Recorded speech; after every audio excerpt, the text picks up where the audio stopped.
Good morning, YouTube. It's another weekend, and so I'm back working on the Cobra. It's been a while since I actually recorded some video. I posted some videos earlier this week, but those were actually all things that I had done over over a month ago, actually, and I had just never gotten around to uploading. I haven't really done a whole lot, as much as I would have liked to over the past month, but I've also been really busy, and that's part of why stuff didn't get posted. Additionally, I have gotten a new phone, an iPhone XS Max. I think the phone is actually bigger than the car, but it should provide some better video with a better camera. So hopefully that makes a better video quality for you guys watching. So catching up on where we are, I'm going to start off right here with my PowerMaster alternator.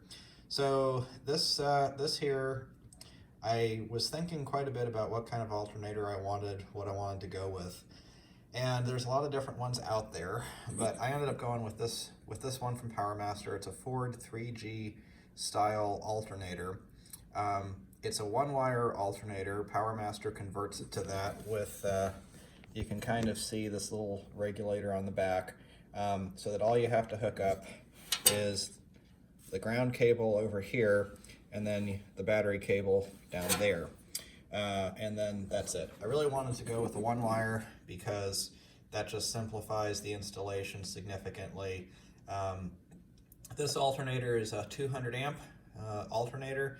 The reason I wanted something so strong is because this is a highly electric car with the electric water pump, electric fan, the HVAC, and EFI. So I need to have a very strong current at idle, especially if you figure I'm going to be running an electric air conditioning compressor. And if I don't have a lot of current for that at idle, it's not going to work right. So put this on. As you can see, I had to put a bunch of washers in to make it fit, and then was able to find a belt that fit perfectly. This took a couple of trips to the auto parts store to basically say, well, I think this is what the measurement is, just taking it with a tape measure and trying a few different sizes, plus or minus. Ended up with a slightly smaller belt. You can see that the part number there, but don't go and buy this belt if you're going to do the same thing, because you need to measure and figure out what works for you. I still have to make a bracket for tightening the alternator and the belt, and that's one of the things I want to attack today.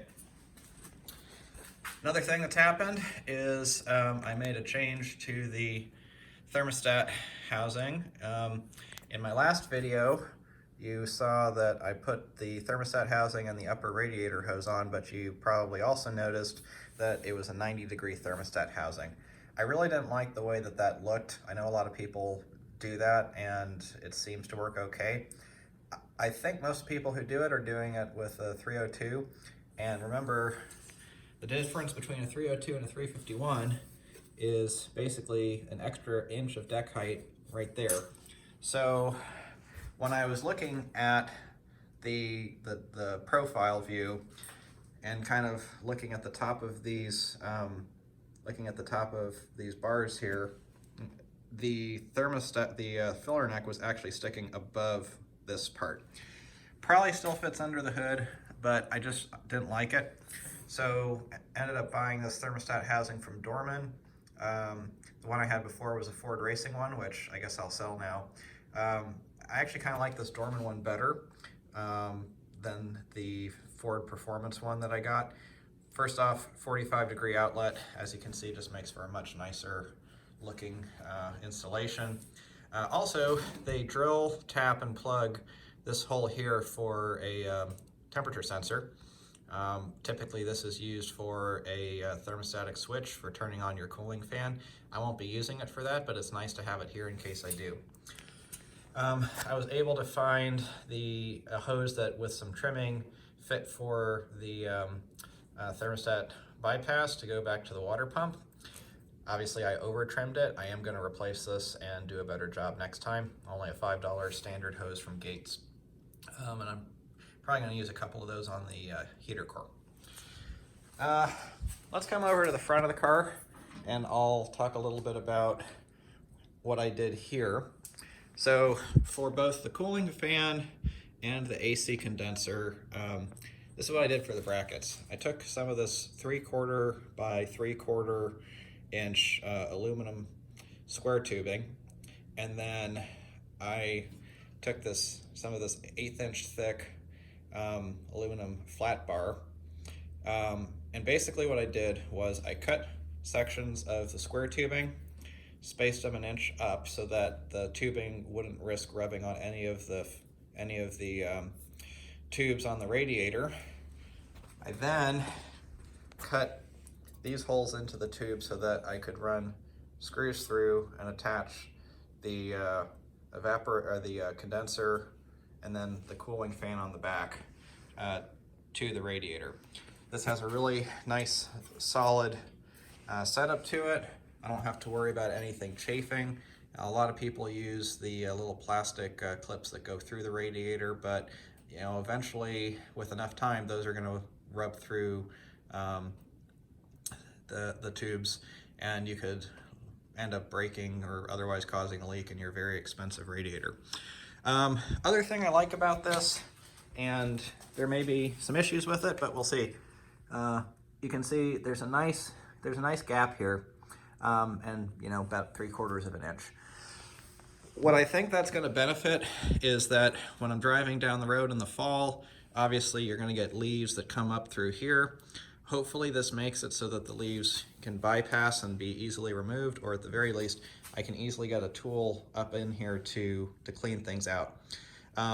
If you've ever worked on a lot of older cars, especially doing air conditioning work, you'll find that when you pull the radiator and the AC condenser, this area in here is pretty much always someplace that you get a lot of leaves. So you really don't want that. Did the same thing with the fan on the back. Now, I'm sure some people are gonna say, well, Ted, you got this huge gap here.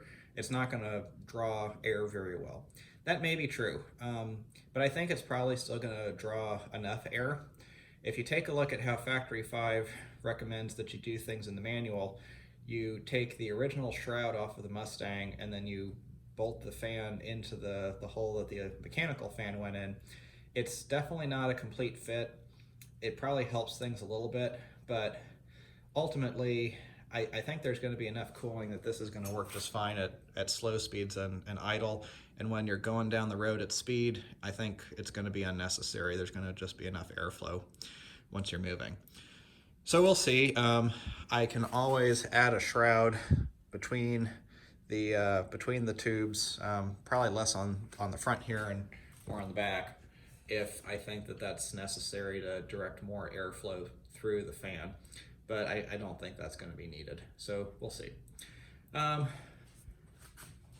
Got some screws to get the throttle position sensor in, and now I'm going to work on making the bracket. So let's get to it. Okay, we're ready to get started making the bracket. So the first part that I need is a 90-degree bend to go on the alternator side, and this is going to be where we're going to be tightening the alternator belt by moving the alternator further away from the engine.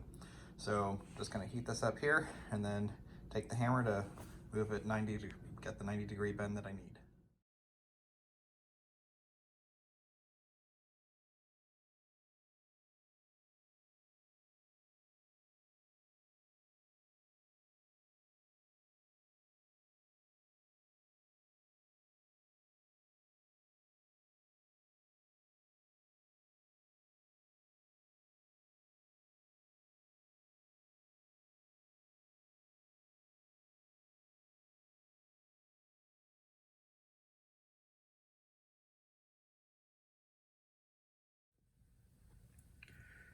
Well, I skipped a whole lot of parts here, and now it's the end of the weekend. Didn't get a tremendous amount accomplished, but at least it doesn't feel that way. But I think in reality I got quite a few things done, at least made progress in a positive direction.